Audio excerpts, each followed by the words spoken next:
warahmatullahi wabarakatuh.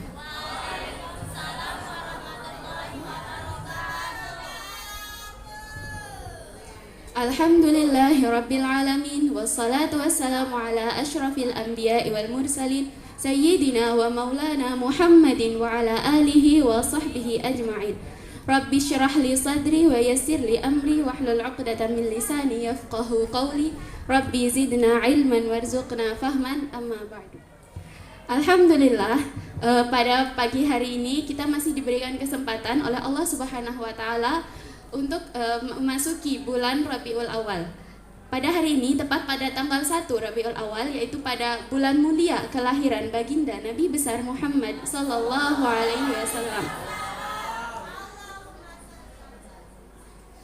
Allah Subhanahu wa taala berfirman tentang beliau, A'udzubillahi minasyaitonir rajim, wa ma arsalnaka illa rahmatan lil alamin. Tidaklah kami mengutus engkau wahai Muhammad sebagai bentuk rahmat atau kasih sayang kami kepada seluruh alam semesta. Jadi, perwujudan kasih sayang Allah yang terbesar di muka bumi adalah dengan terutusnya Nabi besar Muhammad sallallahu alaihi wasallam. Beliau diutus sebagai rahmatan lil alamin, rahmat kepada seluruh alam semesta, baik kepada binatang, kepada penduduk langit, terlebih lagi kepada penduduk bumi. Bahkan rahmat tersebut bahkan dirasakan juga kepada orang kafir. Sebagaimana yang kita tahu, kaum nabi-nabi terdahulu ketika mereka ingkar kepada Allah, Allah menurunkan azab kepada mereka saat itu juga. Sebagaimana dalam Al-Quran, kunu qiradatan khasi'in. Ketika kaum Nabi Musa ingkar, Allah langsung berfirman, kunu qiradatan khasi'in. Jadilah kamu semua, mohon maaf, monyet-monyet yang hina. Nah, sedangkan pada zaman Nabi Muhammad sallallahu alaihi wasallam, azab tidak disegerakan turun. Mengapa? Karena kasih sayang Allah kepada Rasulullah sallallahu alaihi wasallam. Bahkan teman-teman, dalam perang Uhud, ketika 2 gigi geraham Nabi Muhammad tanggal, baju besi beliau satu kaitannya menyangkut di pelipis beliau sampai pelipis beliau berdarah-darah. Bahkan sampai salah satu senjata orang-orang kafir mengenai dahi beliau hingga dahi beliau bercucuran darah. Nah, ketika kaum muslimin sibuk mempertahankan peperangan, sibuk melawan kaum kafir Quraisy, di sana Nabi malah sibuk menadah darahnya. Ketika perang selesai, para sahabat bertanya, "Ya Rasulullah, mengapa ketika kami sibuk melawan ketika peperangan, engkau malah sibuk menadah darahmu? Bukankah darah mengalir, ya udah biarin aja gitu kan?" Nah, seharusnya yang lebih pantas engkau lakukan adalah melawan, wahai Rasulullah. Kenapa engkau malah sibuk menadah darah? Di sana Nabi menjawab, "Aku khawatir jika darahku menetes di muka bumi, Allah murka dan menurunkan azab kepada orang kafir saat itu juga." Jadi terturunnya azab kepada orang kafir yang telah memerangi beliau, yang telah menyakiti beliau dan membuat pelipis beliau sampai berdarah-darah, itu yang Nabi nggak mau. Diceritakan juga pernah suatu ketika Rasulullah Shallallahu Alaihi Wasallam sedang duduk berbincang-bincang dengan para sahabat. Kemudian saat itu jenazah seorang Yahudi lewat di depan beliau. Para sahabat yang berada di sebelah Nabi itu mengatakan, Nabi di sana meneteskan air mata ketika jenazah Yahudi itu lewat. Bahkan tidak hanya meneteskan air mata, teman-teman. Di sana Rasulullah sampai naik turun dada beliau, menahan guncahan tangis beliau. Nah, ketika itu seorang sahabat berusaha menghibur Nabi dengan mengatakan, "Hadza Yahudi ya Rasulullah." Itu adalah seorang Yahudi ya Rasulullah. Mengapa engkau menangis?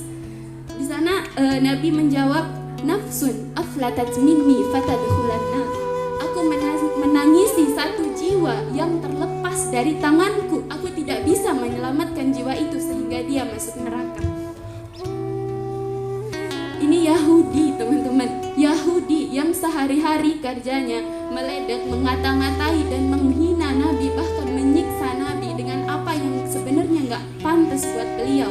Tapi ketika seorang Yahudi masuk neraka, di sana Nabi menangis, bahkan tangis beliau sangat luar biasa.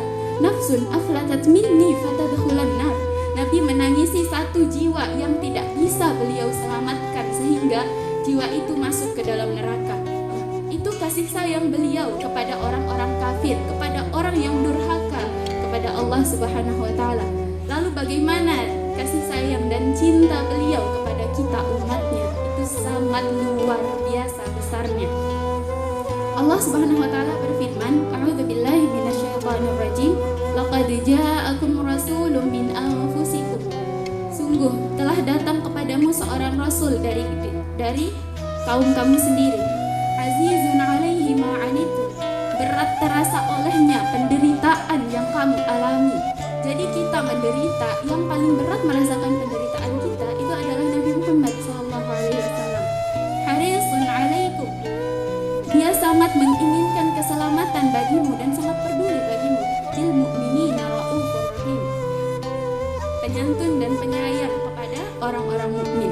Jadi kasih sayang beliau kepada orang mukmin itu melebihi kasih sayang siapapun di muka bumi ini. Makhluk yang paling mencintai kita, makhluk yang paling peduli dan sayang kepada kita adalah Rasulullah SAW. Bahkan ketika beliau sakaratul maut, di sana malaikat Jibril datang. Lalu malaikat Jibril berpaling dari Nabi. Malaikat Jibril mengatakan, saya tidak ingin kekasih Allah dicabut. Saya tidak ingin melihat kekasih Allah dicabut nyawanya. Di sana Nabi mulai paham bahwa sakaratul maut itu teramat sakit. Kemudian Nabi bertanya kepada malaikat Jibril, wahai Jibril, apakah semua yang hidup akan merasakan maut? Dijawab di sana, kullu nafsin dha'iqatul maut. Kemudian di sana Nabi berdoa, ya Allah, jikalau dalam dicabutnya nyawa ini terasa sakit, maka sekiranya boleh timpahkan seluruh rasa sakit umatku yang akan dirasakan saat sakaratul mautnya, supaya mereka tidak merasakan sakitnya lagi. Bayangin teman-teman, gak ada satupun manusia di muka bumi ini yang rela sakaratul maut kita diambil sama dia. Gak ada satupun. Jadi Rasulullah SAW mencintai kita umatnya lebih dari siapapun mencintai kita. Bahkan para ulama mengatakan sebesar apapun cinta seseorang kepada Rasulullah SAW, maka di sana pasti cinta Nabi lebih besar dan jauh lebih besar dari dia. Jadi sekali lagi Rasulullah mencintai kita lebih dari siapapun, lebih dari orang tua kita, lebih dari sahabat-sahabat kita, bahkan lebih dari diri kita sendiri. Baik, mungkin cukup sekian dari saya, kurang lebihnya mohon maaf. Al-insan mahalul khata'un nisyan. Wassalamualaikum warahmatullahi wabarakatuh.